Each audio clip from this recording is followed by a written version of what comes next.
katika kuhakikisha kuwa mabadiliko tunayoyapigania yanafika moja kwa moja kwa wananchi.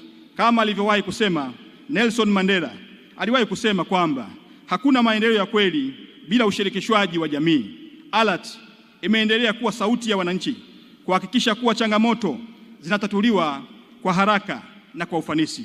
Mheshimiwa Rais, pia tunakumbushwa na Mahatma Gandhi kuwa uongozi si nafasi bali ni jukumu la kusukuma mbele gurudumu la maendeleo.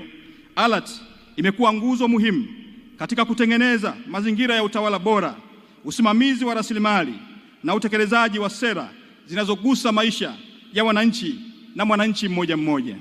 Tumeshuhudia jinsi serikali za mitaa zilivyobadilika kutoka kuwa sehemu ya serikali ya utekelezaji tu na kuwa ni sehemu ya serikali